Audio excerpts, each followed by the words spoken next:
kahit na i-deliver na ang 1 billion pesos para kay Pangulong Marcos at kahit na naisama na rin sa 2025 budget ang 100 billion pesos insertion sa pamamagitan ng BICAM Committee, ayon mismo sa utos ng Pangulo, nagagalit pa rin daw si BBM. Kaya noong February 2025, sumulat po ako ng isang confidential letter kay Pangulong Marcos. Doon ko ipinaliwanag na ginagawa ko lang ang mga utos niya tungkol sa mga insertions na sinasabi niyang hindi na raw niya makilala. Ilalabas ko po ang sulat ko sa Pangulo kasama ng bidyong ito.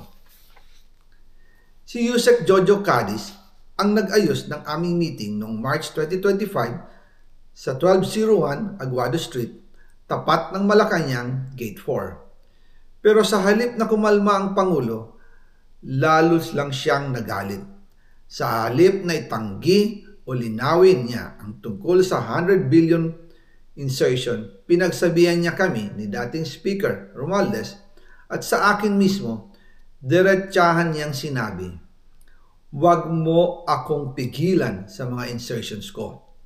Huwag ka nang makialam sa budget." Dahil sa mga binitawang salita sa akin ni BBM, naging malinaw sa akin na siya mismo ang nag-utos kila Secretary Mina Pangandaman at Yusek Adrian Bersamin na ipasok ang 100 billion pesos worth of projects.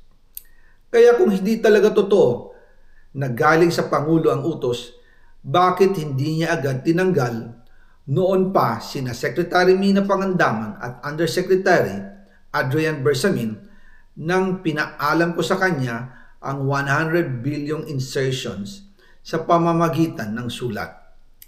Bakit ngayon lang nila pinag-resign kung kailan nalaman ng publiko ang tungkol dito? And also kinausap ako ni Yusek Jojo Cadiz at nagsabi na ipinapa-insert ng mga projects ang Pangulo na worth 50 billion pesos. And sinabi ko kay Yusek Jojo na meron ng instruction kay Secretary Mina Pangandaman at Yusek Adrian Bersamin about the 100 billion pesos insertion. And sabi niya, kakausapin niya ang Pangulo na kung pwede, doon na lang i-charge ang gusto niya ng 50 billion pesos na insertion. Ngunit ang sagot ng Pangulo, humingi ka ng bago or dagdag na insertions. Doon po nakita at naramdaman na hindi pwedeng sabihin ng Pangulo na wala siyang alam sa mga nangyayari. Kasi mismo siya ang nagbibigay ng utos. Ako mismo ang nakasaksi at nakausap ng mga taong direktang sangkot. Kaya hindi na pwedeng maghugas kamay at magturo na parang inosente. At kung titingnan ninyo ang 2026 budget, may panibago siyang 97 billion insertions. Pero ngayon, ipinasok na mismo sa President's Budget or NEP 2026. Yan po ang kinumpirma ni Secretary Manny Bunoan na may instructions ang Pangulo na magpasok ng 100 billion ulit sa President's Budget. Kaya wala na siyang pwedeng ipamigay. Ito ay nalaman ko noong May 2025 sa meeting namin kasama si dating Speaker Romualdez sa number 30 Tamarind Street, Forbes Park. Kaya nang nadiskubre ng House of Representatives ang insertion sa flood control sa 2026 budget, ibinilik namin ang DPWH NEP 2026 dahil mali na ito at panibagong flood control projects na naman. Hindi lang po ang Pangulo ang may insertion sa budget.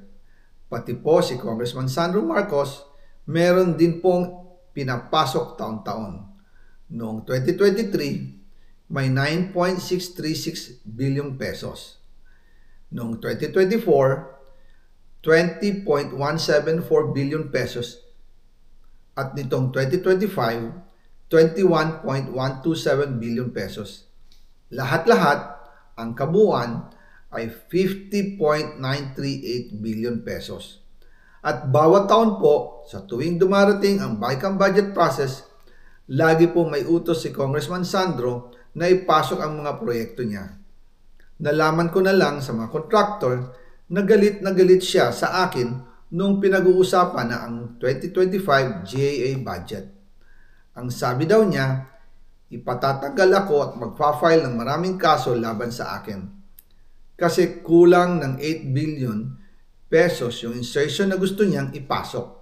Ang dahilan daw, may mga contractor na nakapag-advance na sa kanya at dahil hindi na ipasok ang buong halaga, kailangan daw niyang magsauli sa mga yon. Para malinaw sa taong bayan, ilalabas ko po sa video na ito ang listahan ng mga proyekto na kasama sa mga insertions ni Congressman Sandro.